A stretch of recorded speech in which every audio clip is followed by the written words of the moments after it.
नमस्कार दोस्तों, इस वीडियो में बिहार विधानसभा चुनाव में हम लोग भाजपा का आकलन करेंगे। सबसे पहले बिहार में भाजपा के चुनावी इतिहास को टटोलते हैं। शुरू के 2 विधानसभा चुनाव में जनसंघ को उतनी सफलता नहीं मिली, लेकिन 1962 के चुनाव में बिहार विधानसभा में जनसंघ को 3 सीट मिला। 1967 के चुनाव में संयुक्त विरोधी दल ने स्थानीय गठबंधन किया और इसके बाद जनसंघ को बिहार विधानसभा चुनाव में 26 सीट प्राप्त हुआ। इसके बाद यहां कांग्रेस की सरकार हार गई और संयुक्त विरोधी दल की सरकार बनी, लेकिन यह सरकार ज्यादा टिकाऊ नहीं रही और 1969 में पुनः बिहार में विधानसभा के चुनाव हुए। इस चुनाव में जनसंघ को अच्छी सफलता मिली और उसे 34 सीट मिले, लेकिन यह विधानसभा भी अपना कार्यकाल पूरा नहीं कर पाई और 72 में बिहार में विधानसभा के पुनः चुनाव हुए। इस चुनाव में भी जनसंघ को 25 सीटें मिली। इसके बाद यहां कांग्रेस की सरकार का गठन हुआ। फिर आपातकाल के बाद 1977 के चुनाव में जनसंघ सहित सभी विरोधी पार्टियों का आपस में विलय हो गया और जनता पार्टी का निर्माण हुआ।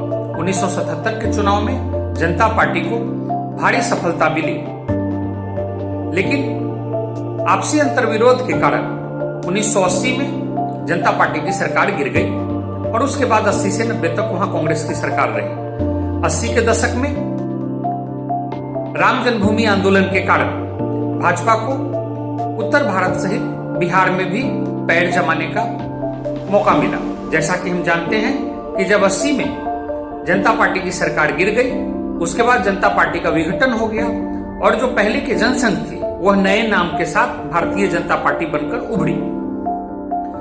1985 के चुनाव में भारतीय जनता पार्टी को 16 सीट मिला बिहार में, जबकि उनका मत प्रतिशत लगभग 7.5% के करीब था। इन परिस्थितियों में राम जन्मभूमि आंदोलन के बाद हम देखते हैं जब 1990 के चुनाव हुए तो इसमें भाजपा के मत प्रतिशत में उछाल आया और उन्हें करीब 12% मत के साथ बिहार में 39 सीटें मिली। इसके बाद हम देखते हैं कि 92 में बाबरी मस्जिद विध्वंस का काम हुआ और उसके बाद 1995 के विधानसभा चुनाव आते आते भाजपा की सीटें बढ़कर 41 हो गई और उसे 13% वोट प्राप्त हुआ। इस चुनाव की एक उपलब्धि यह रही कि सीट के मामले में पहली बार बिहार में भाजपा ने कांग्रेस को पीछे छोड़ दिया। भाजपा को असली मजबूती बिहार में तब मिली जब नीतीश कुमार के साथ उसका गठबंधन हो गया। इसके बाद 1998 और 99 के लोकसभा चुनाव में भाजपा को बिहार में बड़ी सफलता मिली। 2000 के विधानसभा चुनाव में भाजपा को 67 सीटें मिली। यह अब तक का उसका सर्वश्रेष्ठ प्रदर्शन था और इस चुनाव में वह मत प्रतिशत के मामले में भी कांग्रेस से आगे निकल गई।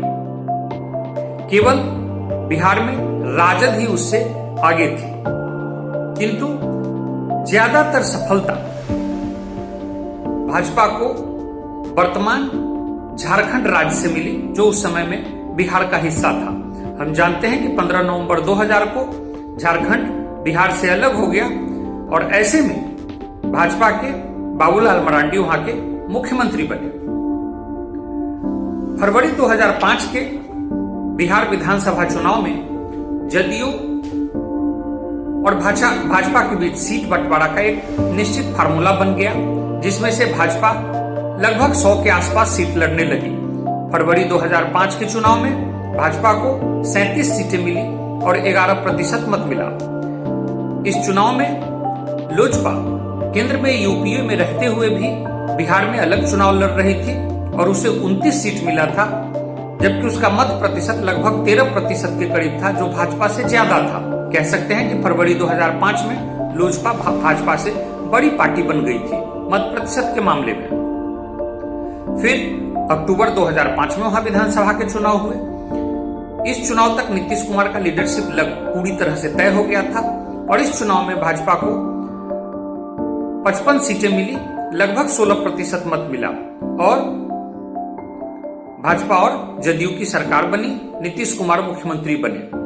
फिर 2010 में विधानसभा का चुनाव हुआ और इस चुनाव में भाजपा को राज्य में अब तक की सबसे बड़ी सफलता हाथ लगी, जब वह 102 सीट लड़कर 91 सीट 91 सीट जीतने में कामयाब रही और उसका मत प्रतिशत भी लगभग 16.5% के करीब रहा। इस चुनाव में नीतीश कुमार ने गुजरात के मुख्यमंत्री को प्रचार से रोका। दोनों में मनमुटाव शुरू हुआ, लेकिन फिर भी भाजपा बिहार में अपना पैर जमाने के लिए नीतीश कुमार के इस व्यवहार को नजरअंदाज करती रही। लेकिन अंततः 2013 में यह गठबंधन टूट गया और 2014 के लोकसभा चुनाव के लिए भाजपा ने लोजपा, उपेंद्र कुशवाहा की रालोसपा के साथ एक नया गठबंधन बनाया और उसे लोकसभा चुनाव में बड़ी सफलता भी हाथ लगी। अब तक के जदयू के साथ तय फार्मूले के अनुसार लोकसभा चुनाव में जदयू 25 सीटें लड़ती थी, जबकि भाजपा 15 सीटें लड़ती थी। लेकिन जदयू से गठबंधन टूटने के कारण भाजपा को अपने विस्तार का मौका मिला और रालोसपा और लोजपा के साथ बने गठबंधन में वह 30 सीटों पर चुनाव लड़ी। ऐसे में उसे अपने पार्टी के विस्तार का मौका मिला और उसका मत प्रतिशत भी काफी बढ़ गया। इसके बाद 2015 का विधानसभा चुनाव हुआ। हम जानते हैं कि बदली परिस्थितियों में नीतीश कुमार ने लालू यादव के साथ महागठबंधन बना लिया। ऐसे में भाजपा ने रालोसपा, लोजपा और जदयू से टूटे हुए जीतन राम मांझी की पार्टी हम के साथ चुनावी गठबंधन किया और इस चुनाव में भाजपा 157 सीट पर चुनाव लड़ी। हम जानते हैं कि जब उनका जदयू के साथ गठबंधन था तो उस समय वो 100 के आसपास सीटें लड़ती थी। इस चुनाव में भले ही भाजपा मात्र 53 सीट जीती, लेकिन उसका मत प्रतिशत बढ़कर लगभग 25% पहुंच गया, जो विधानसभा चुनाव में उसका अब तक का सर्वाधिक मत था। और इस समय तक हम कह सकते हैं कि भाजपा बिहार की सबसे बड़ी राजनीतिक पार्टी बन गई, क्योंकि 2014 के लोकसभा चुनाव में भी लगभग उसे 30% मत प्राप्त हुए थे। इसके बाद हम देखते हैं कि 2017 में पुनः नीतीश कुमार एनडीए में आ गए और पुरानी स्थिति बन गई। लेकिन अब जो सीट का बंटवारा 2019 लोकसभा चुनाव के लिए हुआ वह बराबरी का हुआ और दोनों पार्टी 17-17 सीटें लड़ी। इस गठबंधन को भारी सफलता मिली और 40 में से 39 सीटें एनडीए 2019 के लोकसभा चुनाव में जीत गई और केंद्र में पुनः नरेंद्र मोदी की बहुमत की सरकार बनी। इन परिस्थितियों में 2020 का चुनाव हो रहा है। हम देख रहे हैं कि जदयू और भाजपा साथ है, जबकि उनके एक और घटक दल लोजपा राज्य में तो उनसे अलग है लेकिन केंद्र में उनके साथ है। अब हम देखते हैं कि भाजपा के आधार वोट कौन है और विगत वर्षों में उन्होंने इसका कैसे विस्तार किया है। तो शुरू में भाजपा शहरी पार्टी थी और उसे वैश्य वर्ग का समर्थन प्राप्त था। राम मंदिर आंदोलन, मंडल कमीशन से उपजी परिस्थितियों में सवर्ण का उन्हें समर्थन मिला। कांग्रेस के कमजोर होने से यह झुकाव और बढ़ा और कांग्रेस की समय समय पर राजद से गठजोड़ करने के बाद सवर्णों के भाजपा की ओर आने की प्रक्रिया पूर्ण हो गई। मोदी जी के आने के बाद गैर यादव, गैर कुर्मी मत में भी उनकी स्वीकार्यता बढ़ी। इस प्रक्रिया को उपेंद्र कुशवाहा के रालोसपा, रामविलास पासवान के लोजपा और जीतन राम मांझी के हिंदुस्तानी अवामी मोर्चा से गठबंधन ने और मजबूती दी। इसके साथ साथ भाजपा ने राज्य में पिछड़ा नेतृत्व को उभारने पर बल दिया। पिछले 15 वर्षों में सुशील मोदी, नंदकिशोर यादव, प्रेम कुमार, नित्यानंद राय, संजय जायसवाल जो वर्तमान अध्यक्ष हैं, जनक राम आदि के रूप में इसे देखा जा सकता है। हिंदू वर्ग में के इस व्यापक कंसोलिडेशन को भाजपा के कट्टर हिंदूवादी छवि ने और मजबूत किया। वर्तमान में लगभग 15% सवर्ण और वैश्यों के सभी उनके जो उपजातियां हैं उनको जोड़कर लगभग 8%। ये 23-24% वोट भाजपा का कोर वोटर है। इसके अतिरिक्त मुसलमान, यादव, कुर्मी, कोयरी, पासवान को छोड़कर अधिकांश जाति की वह पहली पसंद है। ऐसे में हम कह सकते हैं कि भाजपा को वर्तमान बिहार में सबसे ज्यादा सपोर्ट है, लगभग ये 28-30% लोगों का है। अगर हम क्षेत्रीय आधार पर इसके समर्थन को टटोले तो मुख्यतः चंपारण, तिरहुत, कैमूर, सीमांचल और मिथिला के क्षेत्रों में इसकी पकड़ मजबूत है। भाजपा की पकड़ शहर में ज्यादा मजबूत है क्योंकि उसके कोर वोटर की यहां अधिकता है। इसे 2015 के विधानसभा चुनाव के परिणाम में भी देखा जा सकता है, जिसमें भाजपा द्वारा जीती गई कुल 53 सीट में से 27 सीट शहरी क्षेत्र से ही थे। अब हम वर्तमान चुनाव में भाजपा की स्थिति का आकलन करते हैं। वर्तमान समय में उत्तर भारत में बिहार ही एकमात्र राज्य है जहां अभी तक भाजपा का कोई मुख्यमंत्री नहीं बना है। भाजपा का वर्तमान नेतृत्व अब ज्यादा इंतजार की स्थिति में नहीं है। ऐसे में उन्हें इस बात का पूरा अंदाजा है कि बिहार में नीतीश कुमार के 15 वर्ष के शासन से भयानक नाराजगी उपजी हुई है। साथ ही उनको अपने प्रधानमंत्री के लोकप्रियता का भी अंदाजा है।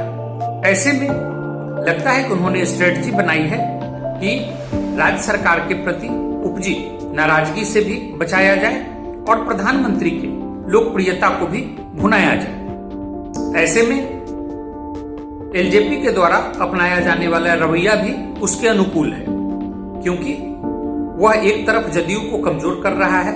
हम जानते हैं कि एलजेपी ने घोषणा कर रखी है कि वे सिर्फ वैसे सीट पर चुनाव लड़ेंगे जहां जदयू के कैंडिडेट होंगे। दूसरे, इस सत्ता विरोधी मत डायरेक्ट विरोधी दल के यहां जाने से भी रोकने का प्रयास हो रहा है। साथ साथ भाजपा एंटी इनकम्बेंसी को कुछ हद तक 3 तरीके से रोकने का प्रयास कर रही है। मोदी की लोकप्रियता, अपार संसाधन और मजबूत संगठन। हम जानते हैं कि भाजपा का जो संगठन है वह काफी मजबूत है, वह बूथ लेवल तक फैला हुआ है। साथ ही उसके पास संसाधन की कोई कमी नहीं है। ऐसे में इन कदमों और इन प्रयासों के द्वारा वो एंटी इनकम्बेंसी को रोकने की कोशिश कर रही है। दूसरे तरफ अब तक के जो घटनाक्रम है उससे स्पष्ट है कि वे इस चुनाव में नीतीश कुमार से दूरी दिखाना चाहते हैं और एक बार चुनाव परिणाम आ जाने के बाद, जिसमें शायद नीतीश कुमार कमजोर हो जाएं, तो वो भविष्य की रास्ता तलाशने की दिशा में बढ़ेंगे कि वो अकेले भाजपा को मजबूत करे या चिराग पासवान जैसे किसी सहयोगी के सहारे यहां आगे बढ़ने की तैयारी करे। अब हम बात करते हैं कि इस वर्तमान चुनाव में भाजपा के लिए किस प्रकार के आकलन आ रहे हैं। सबसे पहली बात तो यह है कि ये पिछले चुनाव की तुलना में काफी कम सीट पर चुनाव लड़ रही है। पिछले चुनाव में लगभग भाजपा 157 सीट पर लड़ी थी, जबकि इस बार अगर मुकेश सहनी की पार्टी को जोड़ ले तो उसके साथ मिला जुलाकर लगभग 121 सीट पर भाजपा चुनाव लड़ रही है। तो ऐसे में यह स्पष्ट है कि उसका मत प्रतिशत पिछले साल की तुलना में कम होने जा रहा है। अब की बार इस अनुमान लगाया जा रहा है कि भाजपा को लगभग 19-20% के करीब मत प्रतिशत प्राप्त हो सकते हैं।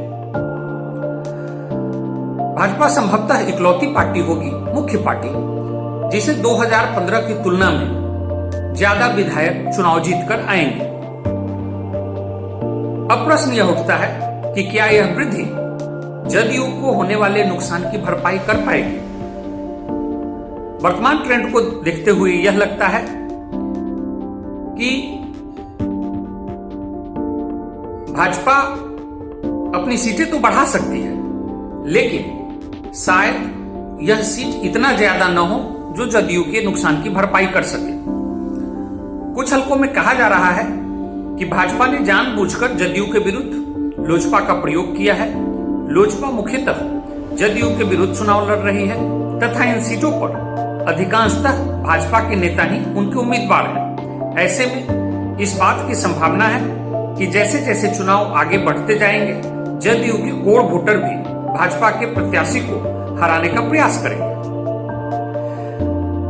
अब हम एनडीए के 2 अन्य छोटे छोटे सहयोगी वीआईपी पार्टी और हम की चर्चा कर लेते हैं। इस गठबंधन में जीतन राम मांझी के हिंदुस्तानी अवामी मोर्चा को भी जदयू ने अपने कोटे से 7 सीटें दी हैं। ये सीटें मुख्यतः मगध क्षेत्र में ही हैं। इक्का दुक्का सीटें उन्हें दूर दराज के क्षेत्रों में भी दी गई है। हम जानते हैं कि हिंदुस्तानी अवामी मोर्चा का गठन जीतन राम मांझी ने जदयू से अलग होकर किया था, जब उन्हें मुख्यमंत्री पद से हटा दिया गया था। 2015 का विधानसभा चुनाव वे भाजपा के साथ लड़े थे, जिनमें लगभग 2 दर्जन सीट लड़ने के बावजूद भी उन्हें केवल 2 सीट वो जीत पाए थे। 2019 का लोकसभा चुनाव वे महागठबंधन के साथ लड़े थे। 3 सीट लड़ने के बावजूद भी उन्हें कोई सीट नहीं मिली थी। ऐसे में 2020 में उन्होंने पुनः पाला बदला है और वे एनडीए के हिस्सा बन गए हैं। कुल मिलाकर उनको मिली 7 सीटों के आकलन से लगता है कि उसमें से वो बामुश्किल 2-3 सीट जीतने की स्थिति में है। इसी प्रकार वीआईपी पार्टी विकासशील इंसान पार्टी, जो मुकेश सहनी की पार्टी है, वे भी अंतिम समय तक महागठबंधन में सीट के लिए गठबंधन के लिए प्रयास करते रहे, लेकिन अंतिम दिनों में पाला बदलते हुए उन्होंने एनडीए का हाथ थाम लिया और तेजी से बदले घटनाक्रम में भाजपा ने उन्हें अपने कोटे की 11 सीटें दे दी। शुरू में कुछ सीटों पर वीआईपी पार्टी ने अपने उम्मीदवार उतारे, लेकिन उनके प्रोफाइल को देखते हुए भाजपा ने स्ट्रेटजी बदली और वर्तमान समय में उनके 11 सीट पर 8 कैंडिडेट भाजपा के ही चुनाव लड़ रहे हैं। सिर्फ सिंबल मुकेश सहनी की पार्टी का है। तो कह सकते हैं कि इन्हें 11 सीटों पर भाजपा सीरियसली चुनाव लड़ रही है और इनकी स्थिति हम पार्टी की तुलना में ज्यादा अच्छी लगती है। कुल मिलाकर हम लोग अगर एनडीए का आकलन करें तो इस चुनाव में वह बहुमत से दूर होती नजर आ रही है। अब देखने की बात यह होगी कि यह गठबंधन महागठबंधन से आगे रहता है या कुछ सीटों से पिछड़ जाता है। नमस्कार।